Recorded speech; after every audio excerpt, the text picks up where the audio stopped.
Ya, kembali lagi di Apa Kabar Indonesia Pagi. Sedikit ini yang mau saya tanyakan kepada Pak Arifin. Wisma Atlet penuh, ruang ICU tinggal 303, Jakarta lockdown, setuju atau tolak? Nah, ini sudah bergabung bersama kami pada pagi hari ini juga Letkol M. Arifin, Koordinator Humas dan Komandan Lapangan Rumah Sakit Darurat Wisma Atlet Kemayoran. Selamat pagi Pak Arifin.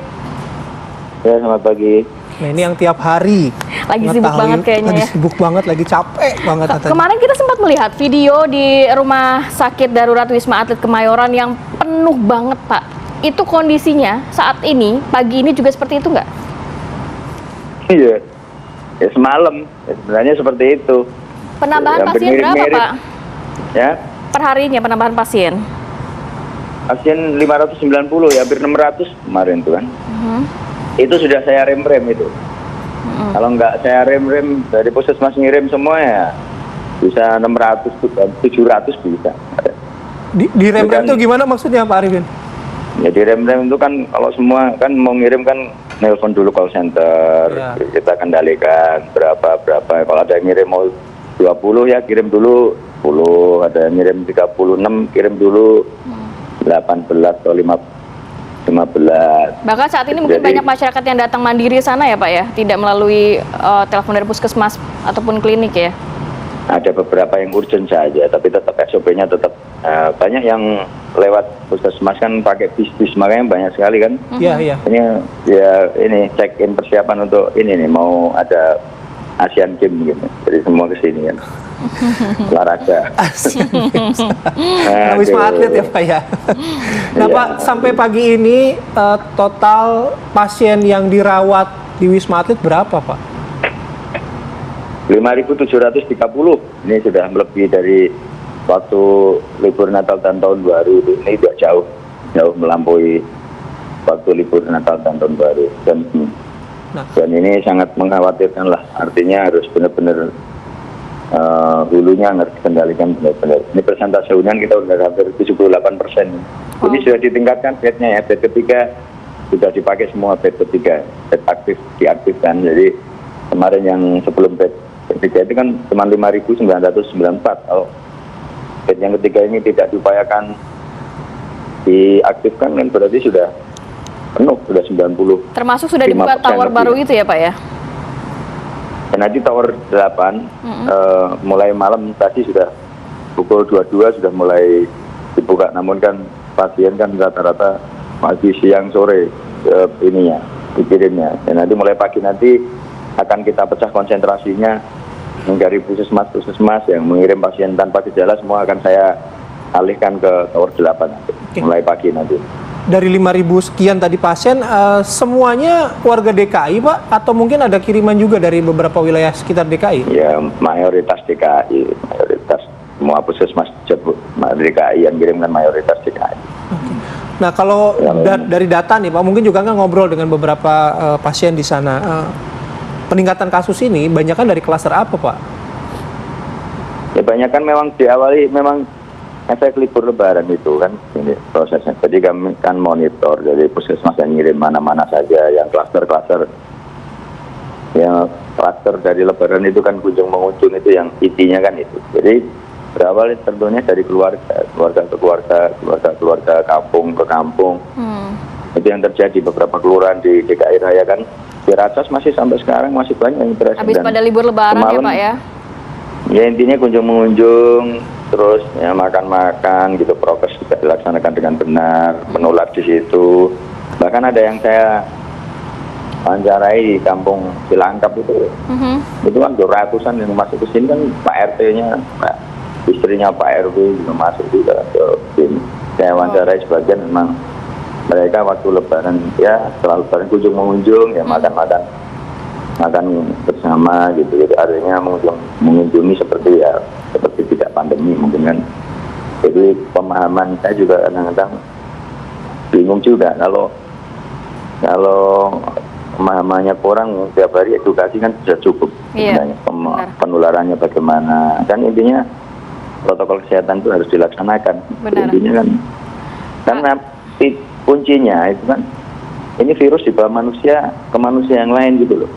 Jadi penularannya hanya ada dua, direct itu langsung ketemu dengan orang yang positif, itu droplet yang mengenai langsung bersin atau batuk. Ya, itu yang berdekatan. Terus kemudian yang kedua indirect itu ya megang sesuatu yang dipegang orang yang positif. Belum lagi ada mutasi ini ya Pak, varian baru sehingga penularannya lebih cepat lagi begitu ya. Ya itu nanti kalau itu harus dites ulang dulu, harus genom tes. Kalau tadi Anda mengatakan memang ini penambahannya lebih banyak, bahkan mungkin kalau kita bandingkan dengan libur Natal dan Tahun Baru lebih banyak lagi. Apakah kesiapan dari tenaga kesehatan, obat-obatan, dan semua fasilitas di Rumah Sakit Darurat Wisma Atlet Kemayoran saat ini sudah cukup Pak, atau ada yang kurang bagaimana? Ya tentunya dengan penambahan pengaktifan satu bed ini, terus kemudian Tower 8 juga diaktifkan, ya nanti kan ada perbantuan dari sini ke Tower 8, ya tentunya masih diajukan penambahan. Kemarin Bu Teresa dari Kemenkes akan mendapatkan 125 nakes yang akan deploy ke sini. Kalau faktanya kalau memang membackup meningkatnya tajam seperti itu dalam waktu yang drastis disingkat kan, anak-anak kan juga punya punya batas kemampuan juga, walaupun cukup tapi masih kurang untuk menghandle yang sangat tinggi seperti ini. Nakes kita kurang nantinya untuk yang terutama pengaktifan bed ketiga dan Tower 8 ini sudah diajukan untuk penambahan lagi untuk nakesnya. Oke, ini Pak sementara ini bisa backup, tapi ya memang memang ekstra lah gitu loh. Yang biasanya 3 shift, 4 shift naik sekali lagi, ini 3 shift juga bisa naikkan sekali lagi mau nggak mau. Ya seperti itu untuk saat ini, kondisi saat ini. Oke. Baik, saya mau geser dulu ke Pak Miko. Pak Miko, kalau itu sudah dipaparkan tadi oleh Pak Arifin kondisinya di Wisma Atlet sekarang, kemudian Pak Haryadi juga sudah meng-highlight soal penanganannya, kita pilih vaksinasi aja yang lebih diintensifkan. Kalau dari pandangannya Pak Miko sendiri, apa yang terjadi sekarang, kemudian dengan tawaran antara lockdown dan vaksinasi ini gimana pilihannya? Ya, jadi memang upaya-upaya yang harus dilakukan Indonesia untuk supaya pelayanan kesehatan tidak kolaps cuma 2. Satu adalah vaksinasi dipercepat. Kedua adalah upaya-upaya penanggulangan COVID diintensifkan dan diprogresifkan dalam pencegahan terhadap varian baru ini begitu. Nah, kalau vaksinasi saya hitung logistiknya sampai sekarang kalau buat Jakarta aja cukup. Tapi bagaimana buat mencegah wilayah lain, Tangerang, Depok, Bogor, Bekasi begitu. Jadi harus dihitung begitu. Kemudian Kudus itu akan potensi Demak, Semarang, jadi besar sekali begitu. Kemudian kalau Bangkalan itu kita hitung Surabaya, semua akan menjadi potensi terkena varian baru begitu. Kalau saya lihat sekarang Jakarta itu varian barunya sudah menyebar. Sudah di Depok, sudah di Bekasi, sudah di Tangerang, sudah di Bogor. Bahkan Bogor kota sekarang fasilitas pelayanan kesehatannya sudah hampir penuh. Jadi 80% lebih. Jadi bayangkan kalau kita biarkan, kalau kemudian kita tidak melakukan vaksinasi dipercepat di semua kabupaten yang potensi terkena varian baru itu, semuanya akan kolaps. Kalau kita biarkan tidak divaksinasi, kalau upaya-upaya tidak diintensifkan, semuanya akan kolaps. Jadi saya meminta pada semua pengusaha, mungkin ya kita harus benar-benar berduka ya buat negara ini. Jadi berduka itu benar-benar kita benar-benar sama-sama menderita begitu.